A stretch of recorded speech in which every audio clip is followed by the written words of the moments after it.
উৎপাদন ও আমদানি পর্যায়ে শুল্ক কর কমানোর পরও দেশের বাজারে বাড়তি দামে বিক্রি হচ্ছে পাম তেল। একই অবস্থা সয়াবিন তেলের ক্ষেত্রেও, তবে কিছুটা কমেছে চিনির দাম। এ নিয়ে আরও জানাতে আমাদের সাথে চট্টগ্রামের খাতুনগঞ্জ থেকে সরাসরি যুক্ত হচ্ছেন সহকর্মী মুজিবুল হক এবং আমাদের সাথে আছেন কারওয়ান বাজার থেকে রিফাত তাসনুভা। আমরা প্রথমেই মুজিব আপনার কাছে আসতে চাই, এই যে উৎপাদন ও আমদানি পর্যায়ে শুল্ক কর কমানোর পরও দেশের বাজারে আসলে তেলের দাম কেন বাড়ছে, কি বলছেন ক্রেতা এবং বিক্রেতারা, বিস্তারিত জানাবেন। সামনে রমজান এবং এই রমজানকে সামনে রেখে বাজারে যে অস্থিরতা প্রতি বছর তৈরি হয় সেটি কাটাতে মূলত সরকারের এই উদ্যোগ ছিল যে ভ্যাট কমিয়ে বাজারে যে অস্থিরতা সেটি রোধ করা, অর্থাৎ আমদানি এবং উৎপাদন পর্যায়ে যে তেলের দাম সেটি যাতে নিয়ন্ত্রণ রাখা যায়, একটা সহনীয় পর্যায়ে রাখা যায়, সেটির একটা প্রচেষ্টা আসলে দেখা যাচ্ছে। তবে এখানে আমরা আগের সম্প্রচারটিতে যেমন জানিয়েছি যে এখানে মূলত দুটি কারণ রয়েছে। সেটি হচ্ছে এখন পর্যন্ত মূল্য সংযোজন কর সেটি কমানোর পরেও যে তেল আমদানি হওয়ার কথা সেটি এখন পর্যন্ত বাজারে বা খুচরা পর্যায়ে বলি, পাইকারি পর্যায়ে বলি, সেটি এখনও আসেনি। এটি একটি কারণ। দ্বিতীয় কারণটি হচ্ছে এখানে যারা বড় বড় শিল্প গ্রুপগুলো আমদানি করে থাকে তারা খুচরা পর্যায়ে অর্থাৎ মধ্যপন্থী যারা পাইকারি ব্যবসায়ীরা আছেন তাদেরকে এক ধরনের মূল্য নির্ধারণ করে দেয়, ফলে ওই দামে তাদেরকে বিক্রি করতে হয়। সেটি আরেকটি কারণ রয়েছে, অর্থাৎ দ্বিমুখী কারণ রয়েছে এই বাজারে অস্থিরতার জন্য অথবা এখনো পর্যন্ত বাজার স্থিতিশীল না হওয়ার জন্য। এখানে ব্যবসায়ীরা যেটি বলছেন যে বাজার এখানে মনিটরিংয়ের দরকার আছে এবং সেটি যারা আমদানি করে থাকেন বড় পর্যায়ে শিল্প উদ্যোক্তা যারা আছেন তাদের সেই পর্যায়ে মনিটরিংয়ের একটা দরকার আছে। আমরা যারা স্থানীয় পর্যায়ে যারা ভোক্তারা আছেন তাদের সাথেও কথা বলবার চেষ্টা করেছি। তারা যেটি বলছেন যে যেহেতু সরকারের এক ধরনের প্রচেষ্টা রয়েছে এই তেলের দাম একটা স্থিতিশীল পর্যায়ে রাখার জন্য, এখানে আন্তর্জাতিক বাজারের একটা প্রভাবও রয়েছে, অর্থাৎ বহুমুখী সংকট এখানে রয়েছে। তবে সাধারণ মানুষের একটা চাহিদার জায়গা যেটি হলো রমজানের আগে একটা তেলের বড় ধরনের চাহিদা থাকে এবং সেই চাহিদা মাথায় রেখে যাতে তেলের দাম প্রতি বছর যে ধরনের একটা অস্থিরতা আসলে তৈরি হয় সেটি যাতে না হয়, একই সাথে বাজার মনিটরিংয়ের দায়িত্বে যে সমস্ত সংস্থাগুলো রয়েছে তাদের একটা আন্তরিক অংশগ্রহণও কিন্তু এখানে দরকার আছে। বাণিজ্য মন্ত্রণালয়, আপনি জানেন যে বাণিজ্য মন্ত্রণালয় গঠিত টাস্ক ফোর্স রয়েছে এবং ভোক্তা অধিকার থেকে শুরু করে জেলা প্রশাসন এখানে অংশগ্রহণ রয়েছে। অর্থাৎ তারা যদি নিয়মিত এক ধরনের বাজার মনিটরিংটা চালিয়ে যায় তাহলে বাজার স্থিতিশীল থাকতে অনেকটা বাধ্য, সেটি আসলে ভোক্তারা বলছেন। সম্প্রতি বাণিজ্য উপদেষ্টা চট্টগ্রামে এসেছিলেন, তিনিও বলছেন যে তেলের দাম বা নির্দিষ্ট পণ্যগুলোর দাম স্থিতিশীল রাখতে তারা কাজ করছেন। এর বাইরে চিনির বাজারে আমরা কিছুটা স্বস্তির খবর আসলে দিতে পারছি। চিনির বাজারে গত কয়েক মাসের তুলনায় চিনির দাম কিন্তু বর্তমানে কমেছে। তো সব মিলিয়ে ছিল আমার কাছে চট্টগ্রাম থেকে তেল এবং চিনির দামের যে বাজার পরিস্থিতি তার সব শেষ।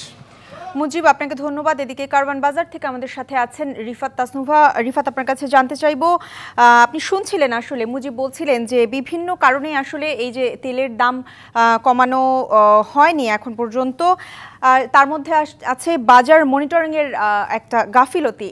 আপনার ওখানে কি অবস্থা, কি বলছেন ক্রেতা এবং বিক্রেতারা, বিস্তারিত জানাবেন। দেখেন, আমরা যখন তেলের বাজার এবং চিনির বাজার সম্পর্কে বলছিলাম ঠিক সেই সময়টিতে আমরা দাঁড়িয়ে রয়েছিলাম কারওয়ান বাজারের নিচে, অর্থাৎ কারওয়ান বাজারে যে খুচরা পর্যায়ে বিক্রি করা হয়ে থাকে তেল চিনি, সেখানে আমরা যতটুকু দেখতে পেরেছি তেল এবং চিনির দাম কিছুটা কমলেও তেলের দামে কিন্তু খুব একটা বেশি পরিবর্তন আসেনি শুল্ক ছাড়ের পরেও। সেখানে বিক্রেতারা আমাদের যতটুকু জানিয়েছেন যে দেখেন, শুল্ক ছাড় দেওয়ার পরে সেই যে পণ্যগুলো রয়েছে, যে পণ্যগুলো অর্থাৎ আসবে শুল্ক ছাড়ের পর, সেই পণ্যগুলো এখনো বাজারে ঢুকেনি বা এখনো সরবরাহ হয়নি।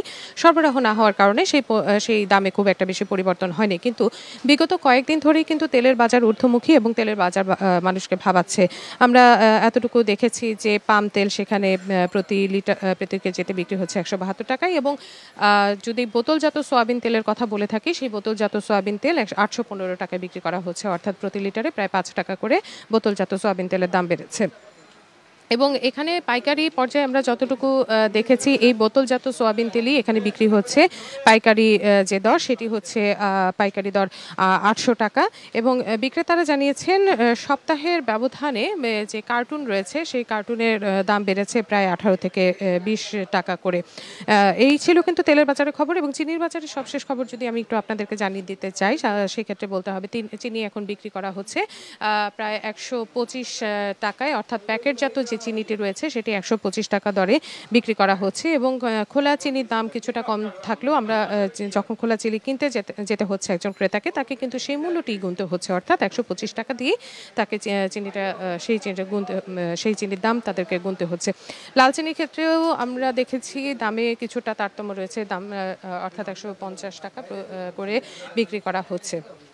তো এখানে যারা বিক্রেতা রয়েছেন তারা আমাদের একটি কথাই বারবার বলছেন যে এখানে ভোক্তা বা অন্য যারা রয়েছে তারা মনিটরিং করেন, সেই মনিটরিংয়ের যে পর্যায়টা, সেই মনিটরিংয়ের যে ক্ষেত্রটা, পরিধিটা তাদের আর একটু বাড়াতে হবে। অর্থাৎ একেবারে শুধুমাত্র যে খুচরা পর্যায়ের এসে সেই মনিটরিং করে মূল্য তালিকা দেখলেই যে কেবলমাত্র দাম নিয়ন্ত্রণে আসবে তা কিন্তু নয়, বরং যে সমস্ত বড় বড় কোম্পানি রয়েছে, ডিলাররা রয়েছে, অর্থাৎ যারা এগুলো সরবরাহ করে থাকে, তারা যেন কোনো রকমের বাড়তি মুনাফা করতে না পারে সেই বিষয়টির কথাও কিন্তু তারা বলছেন। কিন্তু সার্বিকভাবে দেখা যায় দামের বিষয়টি আসলে খুচরা পর্যায়ে বিক্রেতা হোক কিংবা পাইকারি পর্যায়ে বিক্রেতা হোক, তারা কিন্তু খুব একটি বেশি কথা বলতে চান না। এই কথা না বলতে চাওয়ার কারণ আসলে বোঝাটা খুবই দুষ্কর, কিন্তু তারপরেও এতটুকু বলতে পারি যে তেল, চিনি বা অন্যান্য যেসব নিত্য প্রয়োজনীয় জিনিস রয়েছে, যেহেতু সামনে রমজান আসছে, এই জিনিসগুলোর দাম নিয়ন্ত্রণের জন্য সরকার চেষ্টা চালিয়ে যাচ্ছে এবং আশা করা যাচ্ছে, তারা বলছেন যে শুল্ক ছাড়ের যে প্রভাব সেটি বাজারে পড়বে, খুব